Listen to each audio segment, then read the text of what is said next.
It's Hoge Jahns. What's up? Welcome in. Hoge Jahns with you on a Tuesday morning live on YouTube. Hope Bears fans are surviving the early portions of this dreadful week 2 in the week 3 situation. Adam, they're going used to to Kansas it by City. now, man. They're used to it. If they can get through last week against the Packers, the Buccaneers should be shaken off by now. Yes, it's been tough as we welcome in Dianna Russini, who is new to The Athletic. It's been a few weeks now, and we are very happy to have her part of The Athletic. Of course, you saw her for years on ESPN. You should be following her on Twitter at DM Russini. Dianna, welcome to Hoge Jahns for the first time. We're really excited about this. I am so excited to be here. I don't want to give in or join the depression just yet, though. You guys, it's week 2, and you already sound like you're ready to jump. So I want to be here to, A, catch you, but maybe B, even convince you that it's still a little too early to walk to the edge of that cliff. So hopefully we'll get into that a little bit. But this is really cool. The Bears, obviously, from a national perspective, they have the microscope on them right now for some good reasons and unfortunately for some bad. So to me, they're one of the most interesting teams, despite the fact that they're 0-2. So let me change my first question about Caleb Williams here to Justin Fields. What are you hearing? I'm kidding, of course. I'm not turning the page quite yet, but there's gotta be a lot of chatter out there. 2 games in the books, doesn't look good. Yeah. A lot of promise shown last year. What are you hearing, Dianna? So there's always, Justin Fields always gets the credit for his actual natural ability, his skill set, his mobility around the league, even just the last day or two, having conversations with other teams about what they're seeing when they're watching tape of him. The collective opinion I'm getting, or at least the feedback right now, is that he's just not being used or the strengths they're not playing into his strengths at this point, right? So I had one coordinator say to me yesterday, why are they just not using him like Cam Newton? The Cam Newton style of play is exactly what they should be doing for him. And look, we make the comparisons all the time. And I think we've been doing this to Justin for years of who is he in the league? Who is he like? And, the Jalen Hurts one is probably the most common comparison that people want to make. And I think we're learning now that's actually really unfair to him, because we've seen Jalen make such big strides that he's almost unique in that sense and special. On top of the fact that look at this roster in Philadelphia compared to the Bears. The Bears have gotten better, but DJ Moore is not AJ Brown, respectfully, right? This Bears offensive line is not the same as this Philly offensive line. So I don't think that's a fair comp to him.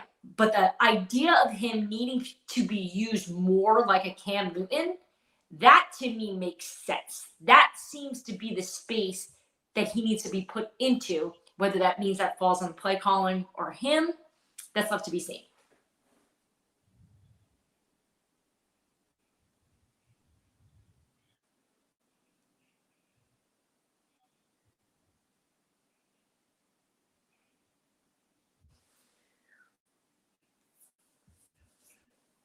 Well, you want to see growth, right? You want to see signs of this coming together, right? When you get into the red zone just 3 times in the last 2 games, that tells you exactly how inefficient this offense looks right now. You see them struggling on 3rd down. And when you look around the league, we all know that, a young quarterback's best friend is a really good defense, right? So then he's not even getting help on the other side of the ball either, right? So I think for right now, here's where my concern is. And I'm not trying to take it off Justin. This isn't me blaming coaching. But from the perspective of those watching this, it just seems like they're trying to make him a quarterback that he just isn't, or isn't playing into what he does well, right? So being conservative, keeping him in the pocket, or at least asking him to play in that type of style is taking away what he does great. It was a lot of the concerns that people had with Lamar Jackson when they went from Greg Roman to Todd Monken, and are they going to make him stop using his legs? Are they going to try to change him? And people in Baltimore kept saying, no, they're just going to spread it out more, right? They're just going to open up more lanes for him to run, more design runs, and we've seen a little bit of that. So I think there's a little bit of an identity crisis going on in Chicago from my perspective. They need to figure out who they want Justin to be and then double down on it and play into that. And I think that's when we're going to start seeing some success, because right now there's been only maybe one or two plays where I went, ooh, that I see it. There it is. But other than that, there should be plenty more, especially with how good he was on the ground towards the end of last year. I feel like we went through this before. Mitch Trubisky and Matt Nagy had these, like, it was the quarterback or was it the coordinator? Eventually, the quarterback was benched. The coordinator became Bill Lazor. The play caller was changed, and just a lot of things like were up in the air. So right now, I feel like the conversation is sort of geared towards like Luke Getsy. Like, it's not so much Justin Fields, it's Luke Getsy. Like, how hot would you say his seat is right now? Because we've been down this road before with the Bears. Eventually, Matt Nagy's was on fire and he was out. Trubisky was eventually out too. But like, Luke Getsy, what's going on? Why can't you get Justin Fields to play up to his potential? Like, how hot is his seat right now, Dianna? Everyone is being looked at right now. That's how I could probably put it best at this point, right? It is very early in the season. You never see significant changes at the coordinator position. We all know that that's usually the first role that gets moved on from, or at least that person does, because somebody has to usually fall. And with this offense only having 14 first downs, 24 minutes of possession last game, 230 yards of offense, like, it's just not good enough. So I do believe the offensive coordinator is going to get the heat, but I can tell you from the conversations I've had around the league, everyone is being evaluated right now, everybody. And there is concern. And I've heard that this has been happening since last week after the first game, right? So if there's already alarms after one game, I don't really think you guys are necessarily that out of your minds for freaking out at the level you are at this point, because that's the way ownership feels as well, and those in the front office in Chicago. That this has to get better and there needs to be improvement, because there's a lot of long-term decisions that are going to have to be made.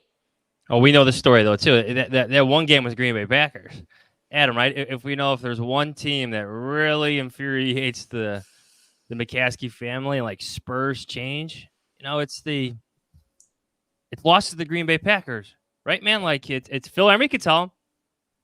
Who else? Mike Glennon has stories about this as well. I remember that. Like the list. I mean, even going back to Lovie Smith, I mean, that was ultimately the downfalls. They stopped beating the Packers after that nice little run they had at the beginning. And maybe they put too much into that, but emotionally, that's why here locally, Dianna, last week, like, it was full on panic, but it's because like 3 losses. Yeah, and in some ways other than numerically it not actually literally being 3 losses, but it sort of was that way, I feel like, in the building with Aaron Rodgers gone and the belief that they had that they could actually win that game, and then to lose it like they did, where they really didn't have a chance. I didn't see it so much as how could they lose to Jordan Love, as much as I saw it as this is a team that spent a lot of money on the defensive side of the ball. They got better weapons. There was supposed to be a jump, and it looks like they took a step back. How does that happen? And I understand the preseason was the preseason, and they could only do so much, and they didn't want to play most of their main guys, or at least give them a lot of time, because most teams don't do that. But the fact that what we saw in the preseason was actually kind of what we've seen, I think that's sad, right? Because usually what you're seeing on the offensive side during the summer is a very vanilla looking offense. And that's what this looks like. Like there's been no step. So I started the show saying, I can't wait to give you guys good news. And you have roped me in. Welcome to Chicago. You have failed. Horrible. I can't wait to get out there, but at the same time, I enjoy being a happy person. But I understand the concern. The more we dissect this, and look, I'm going to keep going here, and I'm sorry to those listening that this is the question that you're all asking yourselves every Monday morning. It's who is to blame? Whose fault is this, right? Because to me, from the outside, not being right there in the facility and watching every practice and being in that locker room, talking to every single player, to me, I think it's a mix. I think you have an issue on the play calling side. I think you have an issue in just the quarterback finding himself and figuring out what the coaches want from him and listening and leaning into what he wants to naturally do. Yeah, I think that's like the biggest thing hanging over. Like that's the dark cloud here in a very cloudy day, rainy day here in Chicago. Is here we go again, Dianna. It's what the Bears do. It's the never-ending cycle of trying to find a quarterback, and then once you get rid of the quarterback, usually the head coach comes next, and after that comes the GM, and here we go again. Never-ending cycle of turnover. Really, that's it. Speaking of Eberflus, no, forget Eberflus for a second. Like you talked to Todd Bowles before this game. Like I'm curious. Like first of all, that's really cool that that type of conversation happens. But like, what did he think of the Bears? What did he expect from the Bears? And then what did he get on Sunday when his team actually played him? Yeah, I've been trying to get head coaches on their drive into the stadium. Because I feel like that's where a lot of them, that's like their lab. That's where a lot of them are thinking about what's about to happen. They're going through a lot of their play calls. They're just whatever their big issues are, whatever kept them up at night, that's usually what they're thinking about in the car. So I've been trying to get on the phone with one coach a Sunday. And so this past week was Todd Bowles. And he shared with me, he was very prepared on the defensive side of the ball for a mobile, athletic Justin Fields. He thought week 1 was an aberration.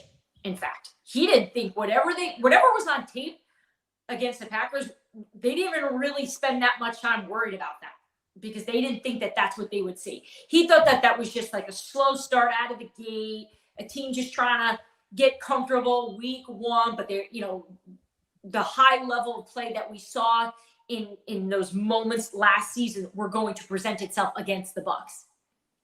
And then all the running that they were prepared for was not there, which then made them one-dimensional.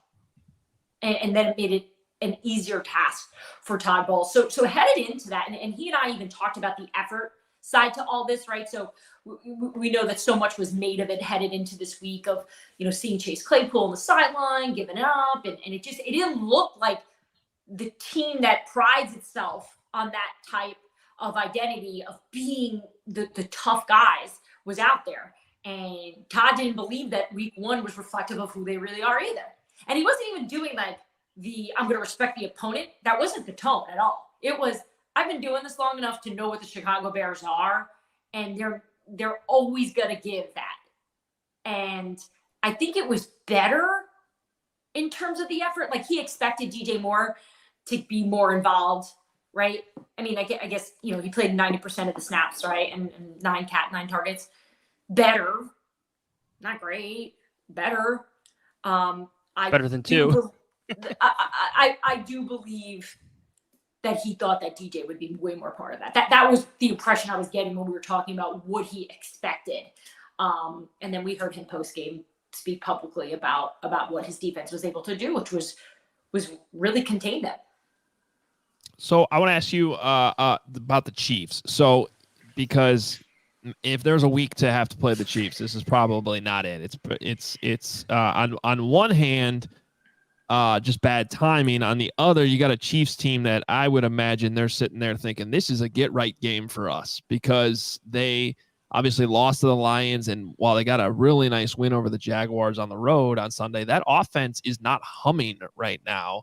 What have you heard about just the Chiefs' slow start offensively, what's going on there, and I don't know, maybe even any motivation they might have inside that building against Matt Nagy's former team this week in this matchup, because I could see them kind of taking this personally to some extent. And they love Matt Nagy in Kansas City, and Matt Nagy loves Kansas City. Whenever I have interviewed Matt since he left Chicago, he physically looks different. And it's not like he's this dynamic looking man. He's bald and, looks like 50 other men I know in my life, but he just glows. And look, you glow when you win a Super Bowl. You glow when Patrick Mahomes is your quarterback, right? You glow when you're getting credit for an offense that had as much success as it did last year without a Tyreek Hill, right? Like you're part of this success. And now here he is taking over play calling full time with Eric Bieniemy now in Washington. And they are off to a slower start, but that's kind of been the way Kansas City warms up. They're not a type of team that panics about the fact that those issues are there in September. Do they want to fix them? Yeah, of course. But even spending time around them this summer, the fact that Patrick was pretty open about, like, I don't even know who my number one guy is right now. That's how everyone is bringing a different level of production to that offense. I mean, by the way, outside Travis Kelce, let's preface that. There was no true wide receiver number one target for him. Obviously, we know Travis is the guy. So with Kelce being back in the roster here for the second weekend in a row, I think you're just going to see more growth. So there's no panic. I don't even sense panic. I know Andy Reid is not thrilled with the way the offense, because he just has such a high bar for this team. But this is a course for the Kansas City Chiefs that I think it stays on track. I don't think we're going to have that conversation like we have in years past. What's wrong with the Chiefs? No way. Especially because I think their defense is being overlooked as well. You think of Patrick, you think of Travis, you think of even some of these like no-name weapons, guys like Sky Moore who are really stepping up into a big role. But on the defensive side of the ball, that's actually I think they're in the top 7, 8 best defenses right now, and we don't really give them that credit because we are so focused on the other side. Yeah, if I'm the Bears, like, I am really worried about having 2 backups. Well, if Nate Davis returns, maybe 1 backup, but a backup center. Chris Jones just got a new contract or some new money, and like, you're just worried about him just destroying your offensive line. Even when they move him around, you got the rookie Darnell Wright, who's held his own, but still, Chris Jones is a different type of player, different animal, different beast to contain. And like, what do you do up front in, all these things we laid out, Justin Fields' problems, Luke Getsy's problems, the defense's problems. Like, I still look at that offensive line and like, you know what? That's a problem for the Bears. It is. And look, I'm going to go back to what we said earlier that's unfair to Justin, which is making a comparison to the Eagles. But we saw what the Eagles did against the Chiefs in the Super Bowl in terms of how they used Jalen and how they can confuse the defense a bit. And, I mean, we know the Chiefs won that game, but that was the best game that Jalen had ever had. Would be worth, and I'm sure we'll dig into it this week, and as well, you guys in the locker room talking to players about perhaps maybe that's some stuff they're going to be looking at in terms of their preps of what were some things that they did to have that success against the Chiefs. Dianna, last thing I have for you, I want to go back to something you said right at the start when we started talking about the Chiefs and how much they love Matt Nagy. An Andy Reid retirement is definitely not imminent. I don't want to start anything, but what percentage chance would you say that whenever that happens, Matt Nagy is promoted to the head coach? He keeps eating all those chicken nuggets. He's gonna have to retire because he's gonna be in the hospital. Yeah.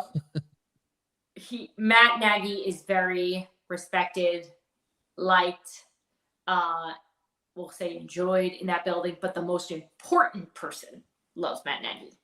And that's Patrick Mahomes. And that's all that matters. So it would make a lot of sense that Matt Nagy would be a candidate if Andy were to ever say, I'm going to step away from this. and retire. By the way, I don't get that sense at all. And I've asked so Right, many of yeah. times, which always comes off very rude, and I never mean to, right? Because it's like calling someone old. Like, are you done? You retire? Like, well, no, but thanks. So yeah, I think I'm sure that's really hard to hear when you're a Bears fan, that Matt Nagy will potentially be able or would be a candidate if that job ever opened up. Like that's a tough pill to swallow. But he's surrounded with talent, and he has the greatest quarterback to ever play the game. It's hard to mess that up. Dianna, I don't think you know this, but in the fine print of your contract is a Hoge Jahns clause that says you have to come on this show at least every 2 weeks to talk, to have this therapy session. While I was talking to you, because I'm trying to like set my background up of all the pictures I have. I gotta take this down if I'm coming on this podcast. It's Patrick Mahomes. There he is. I'm getting rid of this. Sorry, Patrick. Well, he is like the best football player on the planet. So 28, making a gazillion dollars now that he redid his deal. Life is. I'll excuse it. It's a pretty good photo. He's like on every other commercial on TV. Yeah. By the way, can we have that? Are we a little overexposing? Are you there yet? Because I like the guy. I'm there. I'm. Subway, lot. State Farm. It's not to the level though when Peyton Manning was in his heyday and he's still all over our TVs anyway. What are you talking about? I think Peyton Manning's worse now. Yeah, maybe. Yeah. He's got his own production company. Well, at least it's funny. Dianna, thank you so much for joining us. Hopefully we didn't bring you down too much.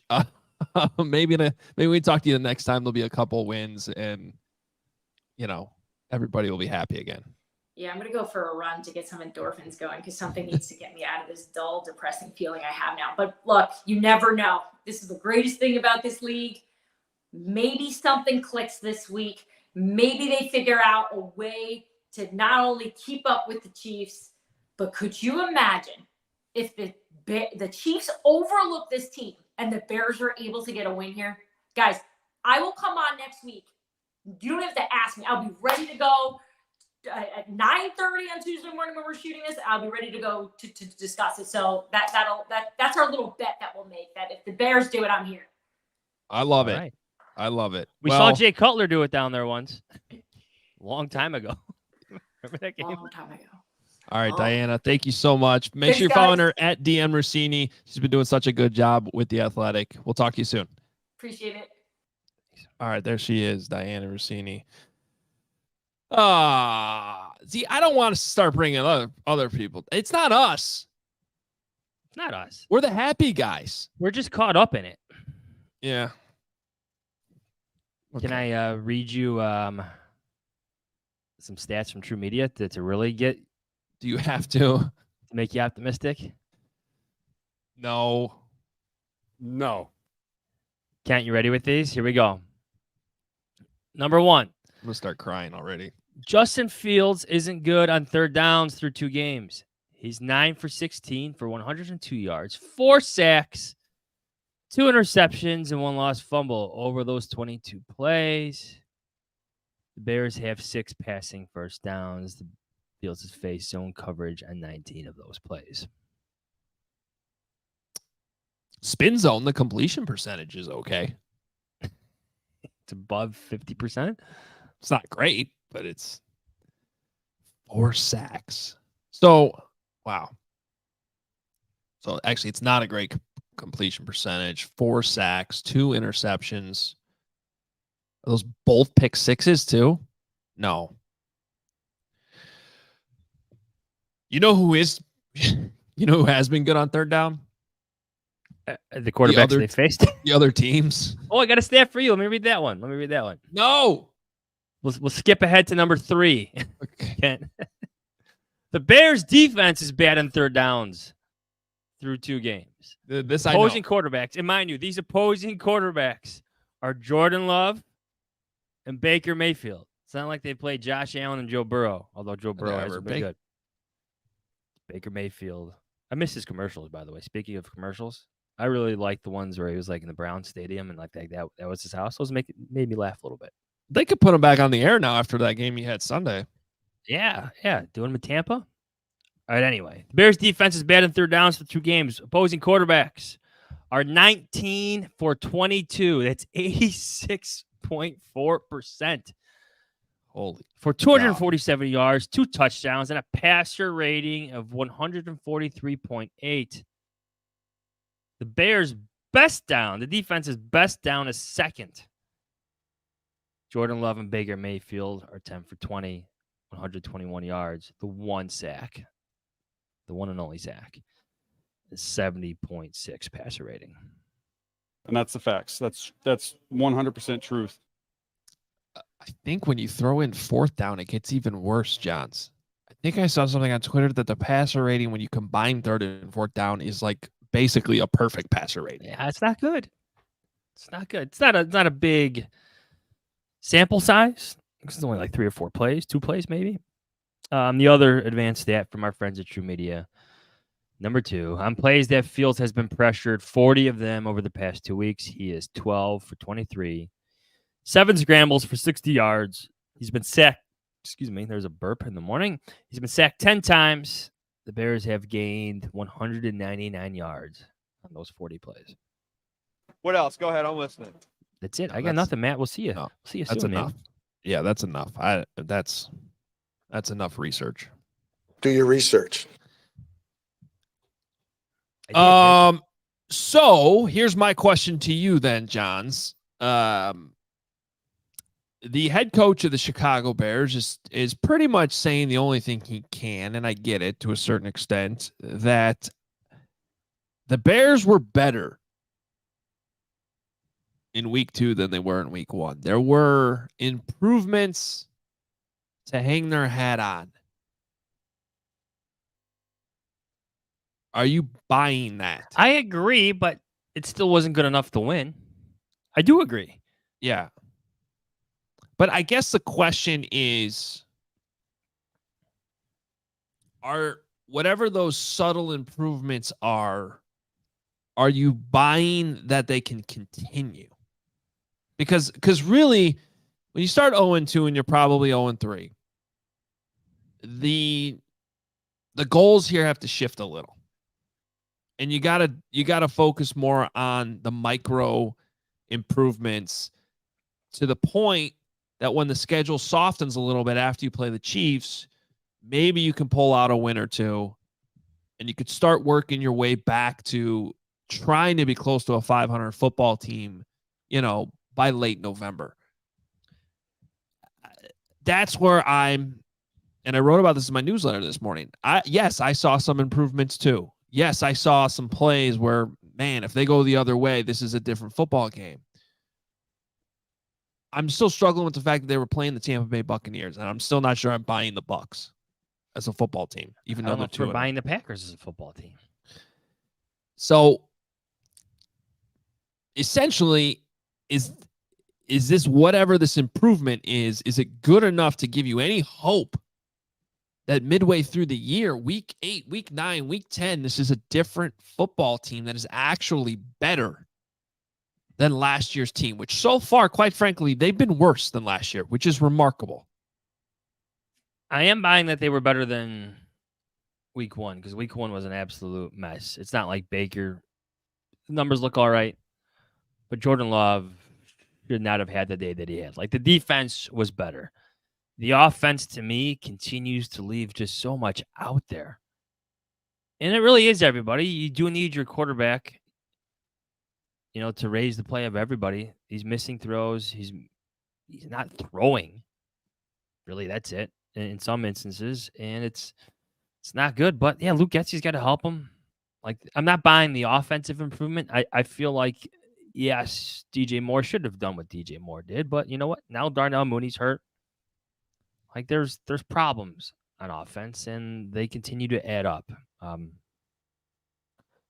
Like, there's one play, like, like Lucas Patrick missed one snap. This isn't talked about enough. This is gonna be like in my film review.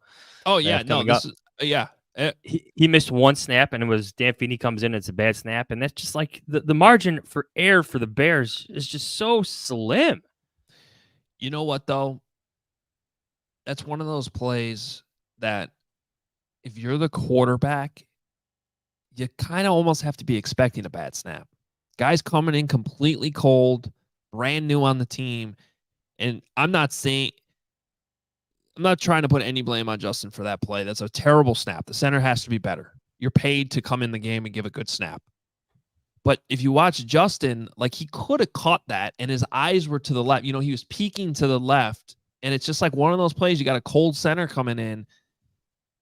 Make sure you got your eyes on the football coming in at you. So again, I'm not blaming Justin for it, but that was almost a disastrous play.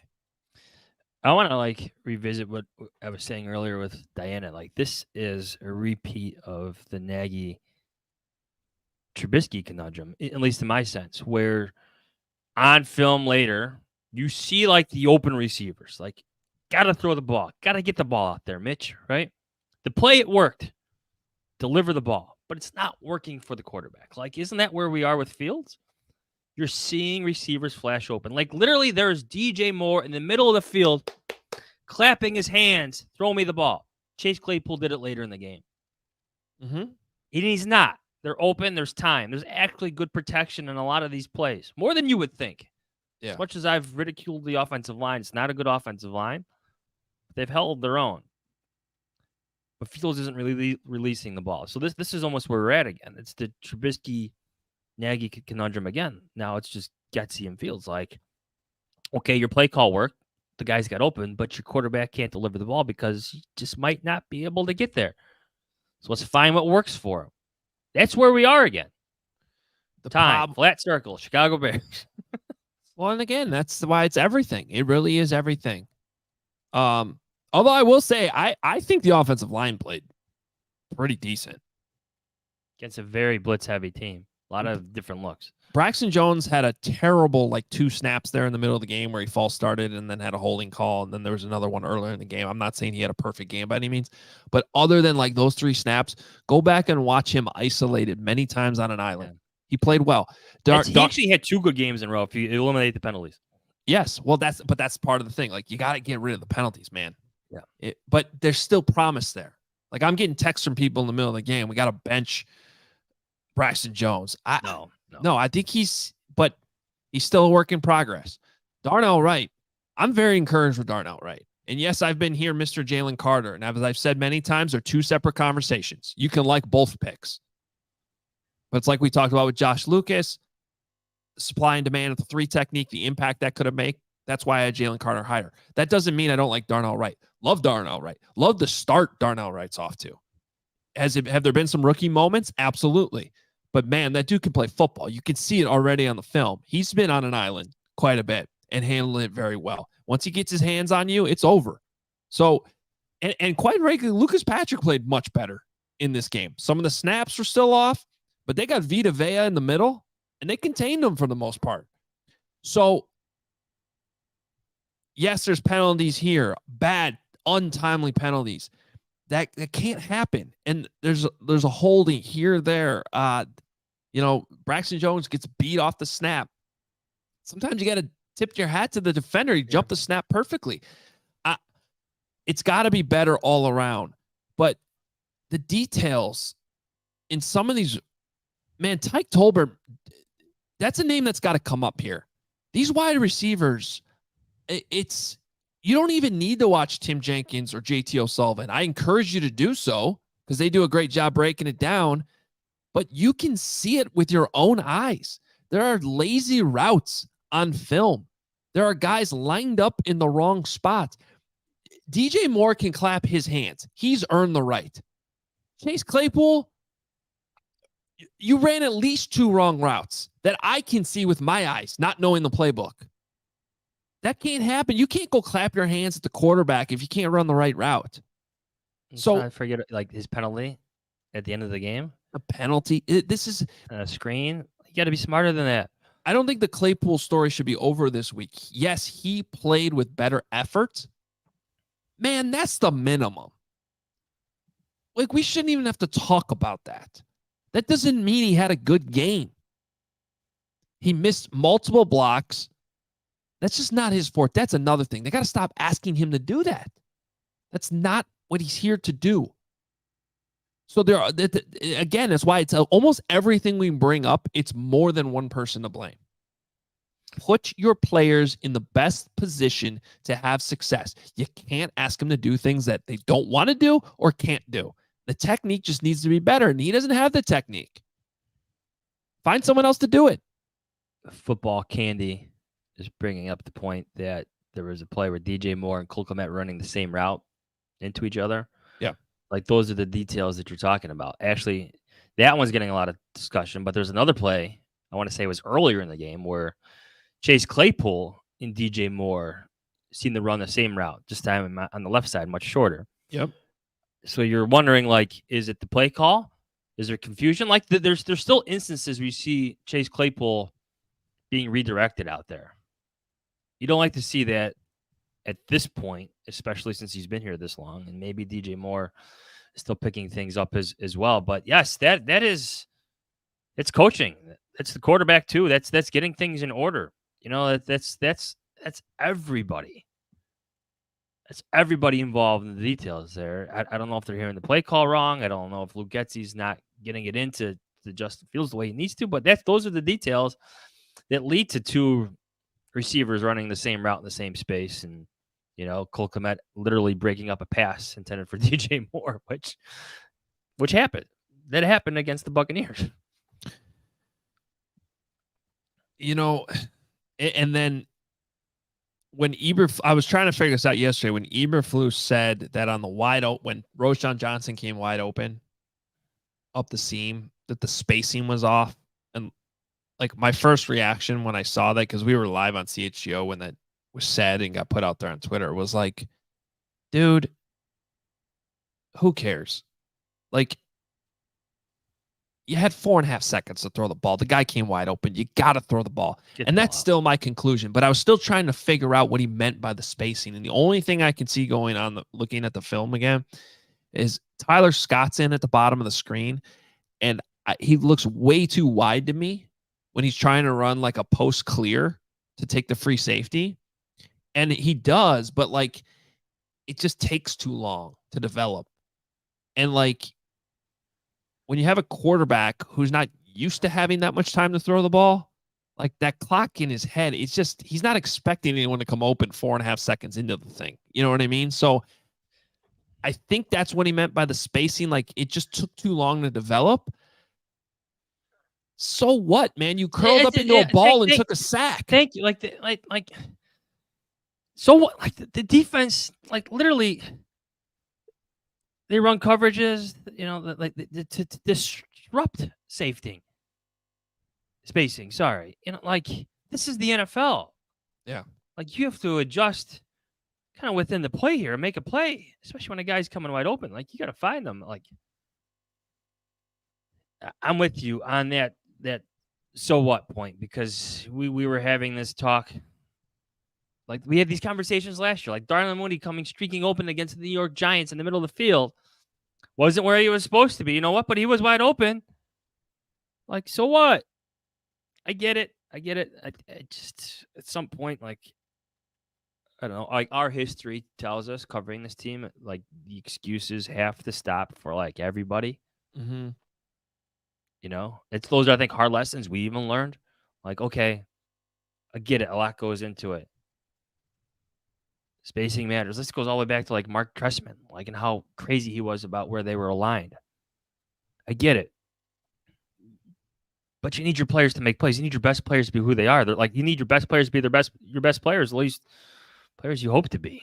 Well, and that's where on the defensive side, like, you got to capitalize on these opportunities. I find it very interesting going back to the film, and there was a difference with Flus calling the plays.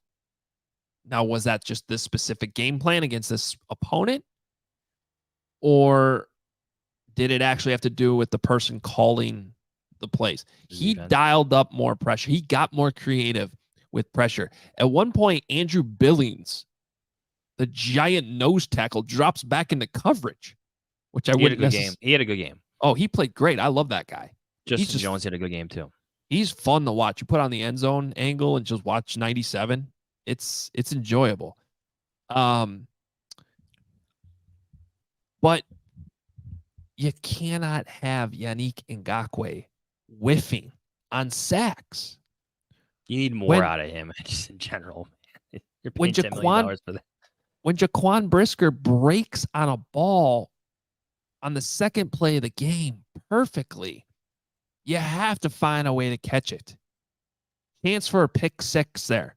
How different of a game is it if it starts with a pick six? When Jalen Johnson in the third quarter, when you're down 13-10, punches the ball out of David Wells, former Yankee pitcher David Wells' hands. And it bounces right by Rasheem Green, and he's just kind of looking at it. Yeah. Like, and I'm not blaming Green. It's the bounce of the ball. He just reacted late. But the quarterback should not recover that. I don't think the holder should get the ball on the block field goal. Jalen Jones, instead of just being like, hey, I'm faster than the kicker and the holder, tries to like cut him off like he's trying to block him, and then he just falls down. It's like, dude, that could have been a scoop and score. So the point is, if you do want to look at this glass half full, there are probably 3 plays right there that if they're made, Bears probably win. If it's 13-10 and they recover that fumble, it could have been, I'm going to say could have been different, because when they got the blocked field goal, the offense went 3 and out. So who's to say that they would have done anything with the opportunity? But the defense can't control that. They have to make those plays. They have to. You cannot have 0 sacks in this game. They have 1 sack through 2 games. Do I have that right? And they have 0 takeaways. That's not a formula to have for success. Not for this team. What do you think our voicemails have to say?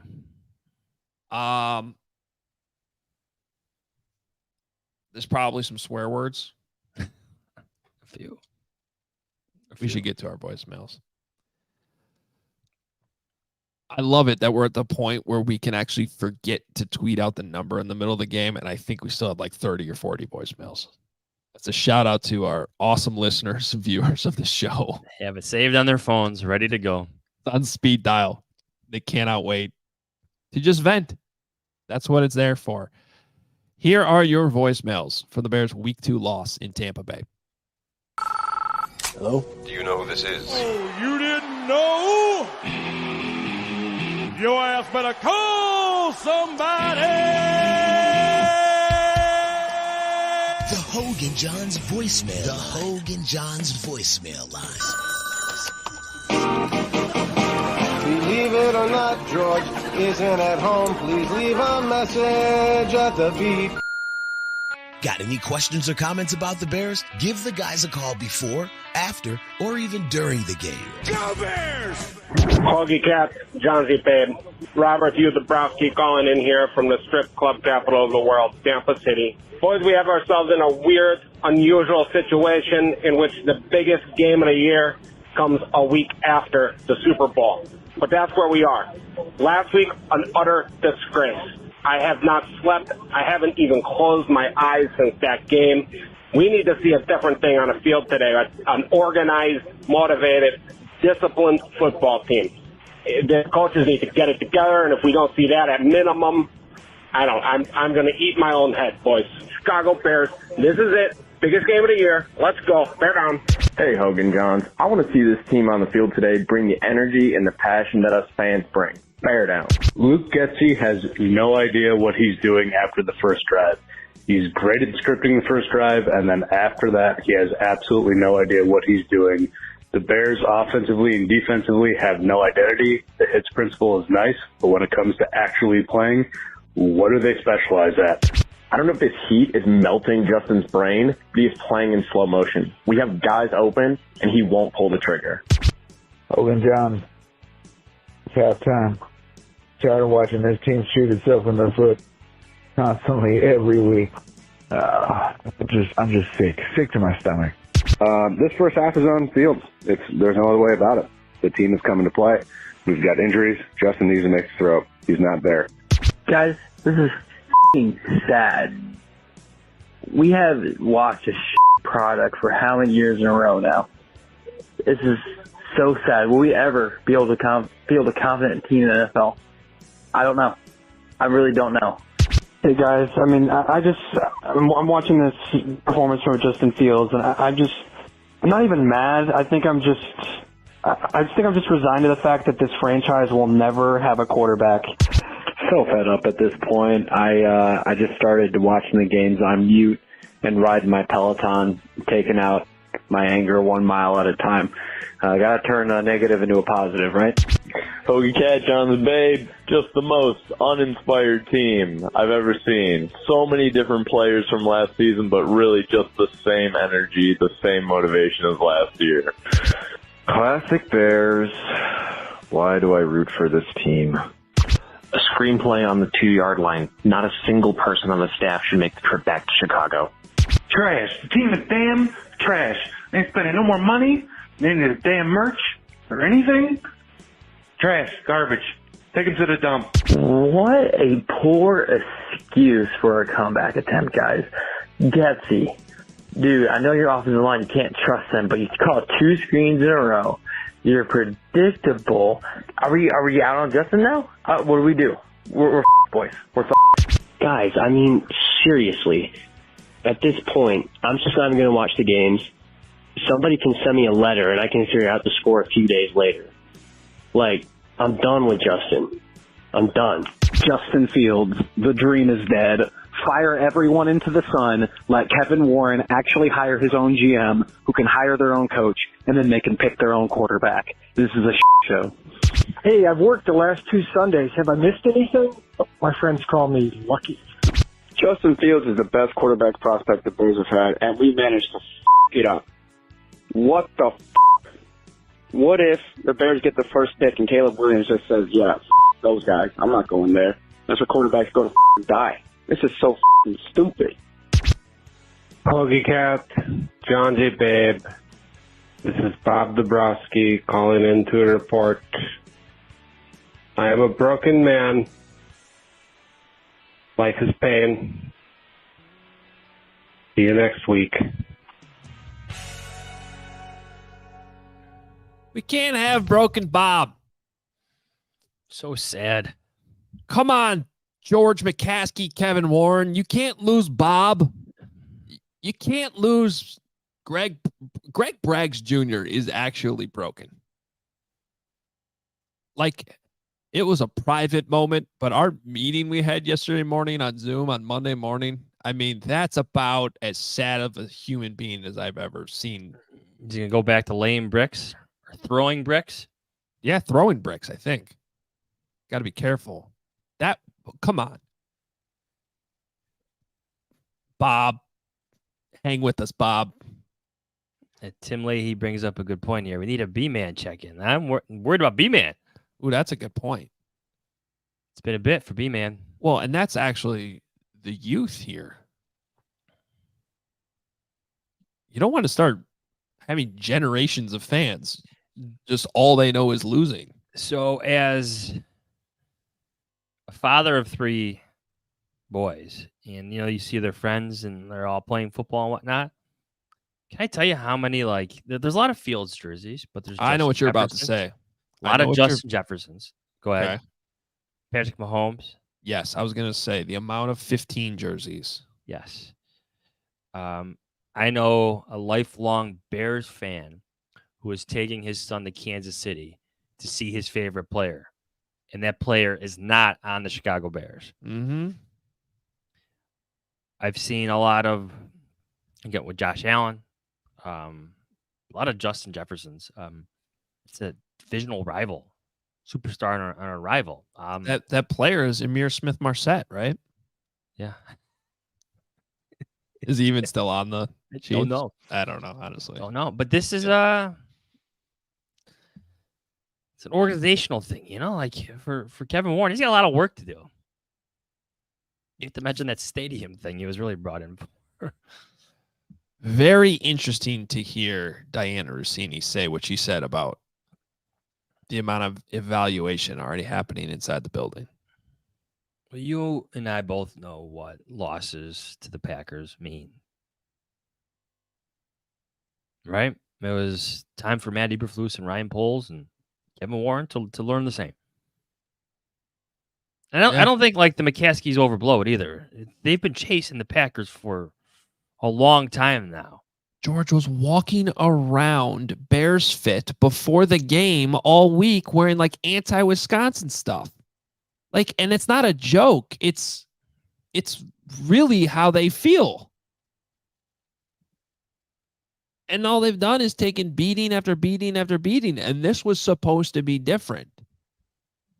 For those that want like ownership in sports to give a shit, like this is actually a good thing. They do. They take those losses incredibly hard.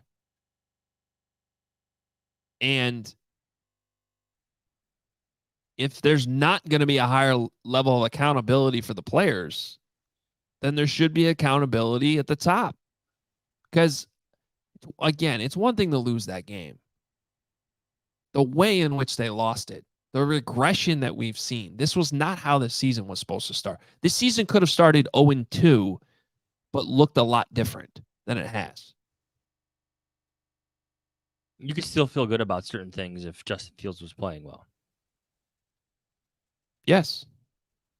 There's only one design run in that Tampa game. The other Bizarre. opportunities were options or scrambles. What do you have? Four official carries for 3 yards or something like that. Yeah, and it's weird how the one design run went for a touchdown. But like at some point, like this is an organizational thing.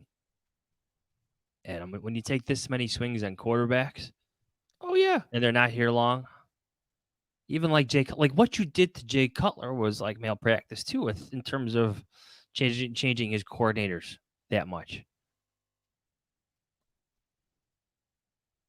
This is what they do to quarterbacks. It's not. It's quarterbacks. It's wide receivers. They to never have a 4,000-yard passer. This at this point in the longest franchise in the history of the league.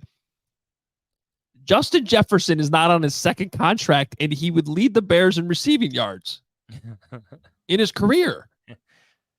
Yeah. DJ Moore. Yeah. This reminds me of like when Brandon Marshall was here for 2 or 3 years, and he was just setting every single franchise record. Yeah, but the records are like the bar is like playing better in week 2 after the game you had against the Packers. Yes, good, great. It's not a good bar. Yeah. You lost to the Bucs. Who has more 300-yard passing games in their NFL careers? Justin Fields or CJ Stroud? Don't do that. You know the answer. Don't. That wasn't nice. And that's the facts. That's 100% truth. Oh boy.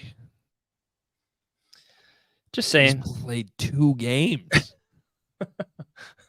Yeah, yes. Like that's an organizational thing, right? The headache I had all yesterday is coming back now. That is an organizational thing. At some point, you can't just blame. How many players have now played for the Bears in history? How many quarterbacks have there been? Like, okay. Well, we tried to cheer everyone up today. Yeah, sorry for ruining everybody's Tuesday. That was a fail on our parts. Well, Tim Jenkins will be on CHGO later today if you want to check that out. Going through the film. We'll be back Thursday to break down this game against the Chiefs, which should be a fun time too. 12.5-point dogs right now, right? Yeah. Smell backdoor cover. Maybe a nice 13-23 loss, 24. Chiefs aren't playing well, but you know how these things go. What do you think Matt Nagy and Patrick Mahomes are going to have up their sleeve? They're going to come up with some obnoxious trick play with some silly ass name. Dude, it's going to how work. funny. Okay, I'm not going to lie. I would actually laugh. Like if they ran Santa's sleigh and what else do they have? I'm forgetting all the names. If they run refrigerator left with Chris Jones, like, oh shit. Sorry for swearing, B man. We need you back, but like that would be like Santa sleigh. I get it, like all those Willy Wonka. They should open on the first play in the T formation, just like Nagy did against the Packers in his first game. It would basically, instead of the T formation, it would be like the middle finger formation. Reed would do it for Nagy too. Oh, yeah. You heard Dianna say how much they love Nagy. Mahomes already is the one. He's got the counting 10 thing that he already did against the Bears. This game has to, we'll get into it Thursday, but this game has to be more about just making sure you come home and you feel better about Fields and the general direct, like play well. Leave that game. You probably lost, but you're flying home and you're like, okay, we got better this week. We have a chance against the Broncos next week. Take your lumps that you're going to take with Nagy's revenge and Mahomes helping them. It's just going to happen. But you got to find a way to come home feeling better about the rest of the season. Find a way. Anyway. To cover. Enjoy the rest of your days, everybody. We're out of here. We don't forget anything else, did we? I don't think so. No.